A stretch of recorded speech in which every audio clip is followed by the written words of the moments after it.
तो अभी हम लोग करने वाले हैं प्रैक्टिकल नंबर 1B, जो कि है calculate the net input to the output neuron. ठीक है। अगर आपने फर्स्ट प्रैक्टिकल अगर किया होगा तो इसमें आपने देखा होगा कि हमारे पास सिर्फ एक एक इनपुट न्यूरॉन था और एक आउटपुट न्यूरॉन था। लेकिन इस प्रैक्टिकल में हमें एक न्यूरल नेटवर्क का डायग्राम दिया गया है, जो कि है ये। ठीक है। अब यहाँ पर अगर आप देखोगे तो यहाँ पर 4 न्यूरॉन्स हैं। X1, X2 और X3 ये मेरे इनपुट न्यूरॉन्स हैं। Y जो है वो मेरा आउटपुट न्यूरॉन्स है। करेक्ट। अब जैसे लास्ट प्रैक्टिकल में सिर्फ एक ही इनपुट न्यूरॉन था, तो हमने उसे कैलकुलेट किया था y is equal to W X plus B के फॉर्मूले से। इसको भी हम वैसे ही सॉल्व करेंगे। यहाँ पर अगर आप देखोगे तो यहाँ पर मेरे पास x1, x2, x3 ये तीनों इनपुट है। ये तीनों के पास हमारा इनपुट वैल्यूज है, यानी कि x1 का वैल्यू 0.3, फिर x2 का वैल्यू 0.5 और x3 का वैल्यू 0.3।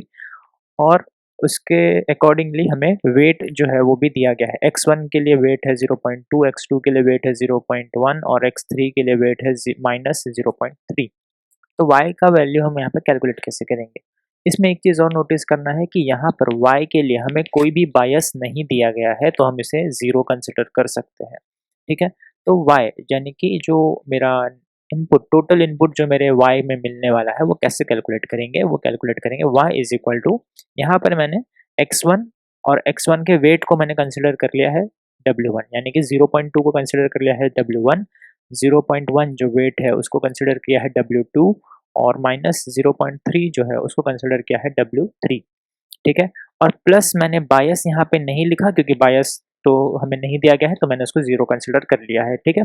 तो यहाँ पर जो टोटल इनपुट देखो, जैसे एक न्यूरॉन था तो x1 W1 हो जाता, लेकिन यहाँ पर हमारे पास 3 न्यूरॉन है, तो हमें तीनों को ऐड करना होगा। ठीक है। तो यहाँ पर मैं सिंपली क्या करूँगा, वैल्यू यहाँ पर पुट कर लूँगा। ठीक है। अब इसको सॉल्व करके जो भी मेरा वैल्यू आएगा वो मेरा होगा net input to the Y. ठीक है। सिंपल है ये, काफ़ी ज़्यादा सिंपल है। तो इसको मैं अपना प्रैक्टिकल परफॉर्म करता हूँ, जैसे हमने लास्ट टाइम गूगल कोलैब में किया था। मैं राइट क्लिक करूँगा, राइट क्लिक करके मोर में यहाँ पर गूगल कोलैबोरेटरी मैंने ओपन कर लिया। ठीक है। इसको मैं, अब ये मेरा ओपन हो चुका है। यहाँ पर सबसे पहले मैं इसको नाम चेंज कर देता हूँ। मैंने इसको लिखा प्रैक 1B। ठीक है। सबसे पहले मैं मेरा डायग्राम फॉलो करूँगा। मुझे कितने वेरिएबल्स चाहिए, x1 w1 x2 w2 x3 w3, यानी कि ये 6 वेरिएबल और ये y मेरा 7 वेरिएबल। ठीक है। तो सबसे पहले x1। ठीक है। अगर मैं यहाँ पर x1 इज इक्वल टू, यहाँ पर मैं मेरा डायग्राम देखो तो x1 के लिए वैल्यू है 0.3, यहाँ पर मैंने वैल्यू ले लिया 0.3। w1 वेट वन मेरा क्या है 0.2, यहाँ पर मैंने ले लिया 0.2। फिर x2 का वैल्यू है 0.5, तो x2 इज इक्वल टू 0.5। फिर यहाँ पर wait W2 is equal to 0.1। जैसे जैसे डायग्राम दिया है सिंपल उसको फॉलो करना है। x3 में है 0.6, तो x3 इज इक्वल टू 0.6। और यहाँ पर मेरा वेट क्या है -0.3, यानी कि W3 जो है वो है मेरा -0.3। करेक्ट। फॉर्मूला हमें पता है, y का फॉर्मूला क्या है, इन दोनों को मल्टीप्लाई करना है, फिर उसको प्लस करना है x2 से और उसके वेट से, फिर प्लस करना है x3 और उसके वेट से। ठीक है। तो यहाँ पर y इज इक्वल टू क्या आ जाएगा, x1 मल्टीप्लाई बाय W1, ये पूरा।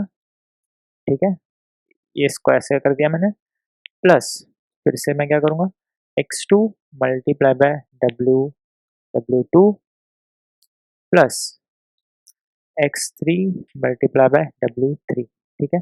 बायस यहाँ पर कुछ है नहीं, तो यहाँ पर मैंने कुछ उसको लेने की जरूरत नहीं, तो मेरा y यहाँ पर कैलकुलेट हो जाएगा। अब यहाँ पर मैं करूँगा प्रिंट। ठीक है। प्रिंट मैंने f लिखा, फॉर्मेटेड स्ट्रिंग मैं यहाँ पे यूज़ कर रहा हूँ, f लिखा मैंने यहाँ पर, और यहाँ पे मैंने लिख दिया। मैंने यहाँ पे क्या लिखा, नेट इनपुट। नेट इनपुट का मतलब क्या होता है कि टोटल जितने न्यूरॉन्स में से उसे इनपुट मिल रहा है। ठीक है। एक न्यूरॉन से नहीं, सारे न्यूरॉन से, तो नेट इनपुट यानी कि टोटल इनपुट जितना उसको मिल रहा है, नेट इनपुट टू, यहाँ पे कौन सा न्यूरॉन है, वाई न्यूरॉन। ठीक है। Net input to Y neuron, neuron is, कहाँ पर है वो वैल्यू स्टोर मेरा, वाई में कैलकुलेटेड है, तो जो भी मुझे वेरिएबल यूज करना है तो मैं करली ब्रैकेट यूज करके वाई यहाँ पर यूज करूंगा, सिंपल। ठीक है। तो और मैं यहाँ पर कर दूंगा इसको प्ले, तो इसको प्ले कर दूंगा यानी कि रन कर दूंगा, सिंपल। और रन करने के बाद ये कैलकुलेट करके मुझे जो मेरा वैल्यू है वो वैल्यू यहाँ पर मुझे मिल जाएगा। ठीक है। तो यहाँ पर अगर आप देखोगे तो यहाँ पर ये कनेक्टिंग लिख रहा है, इनिशियलाइज़ लिखेगा, फिर ये मेरा हो जाएगा, ठीक है? तो यहाँ पर देखो यार मेरा ये जो आउटपुट है वो आया है मेरा -0.699999 ये मेरा करेक्ट आउटपुट है। अब अगर मुझे इससे राउंड ऑफ वैल्यू करके बताना है, ठीक है? तो मैं क्या कर सकता हूँ, ऐसे लिखता हूँ y is equal to round y, ठीक है? ये नहीं करोगे, ये लाइन नहीं लिखोगे तो भी चलेगा। मैंने क्यों लिखा? क्योंकि यहाँ से जो मुझे जो भी वैल्यू मिल रहा है उसको राउंड ऑफ कर देगा, यानी कि इसको 0.69 है तो इसको ऑलमोस्ट ये क्या कर देगा 0.7 कर देगा, -0.07 ऐसे कर देगा और फिर ये मेरा y में ही वैल्यू जो है वो मेरा स्टोर कर देगा, ठीक है? और फिर मैं y को यहाँ पे प्रिंट करूँ, ये नहीं, ये लाइन नहीं करोगे तो भी चलेगा, ये -0.699। अच्छा ये ऐसा हो गया क्या? तो फिर मुझे यहाँ पर राउंड ऑफ में इसके बाद मुझे यहाँ पे डेसिमल पॉइंट ही बताना पड़ेगा कि कितने डेसिमल पॉइंट तक आपको दिखाना है। तो मैंने यहाँ पे लिख दिया 2 लिख दो या फिर आप 3 लिख दो, चलो मैं यहाँ पे 2 लिख देता हूँ, ठीक है? तो ये क्या करेगा 0 पॉइंट के बाद आपको कितने वैल्यू आ रहे हैं ना वो दिखाएगा। देखो यहाँ पर आ गया -0.07।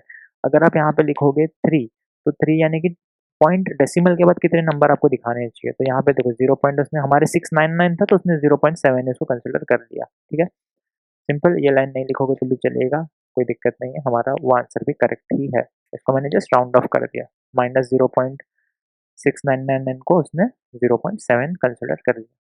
तो ये था हमारा 1B का प्रैक्टिकल। आई होप कि ये समझ आया होगा, काफ़ी ही ईज़ी प्रैक्टिकल था ये।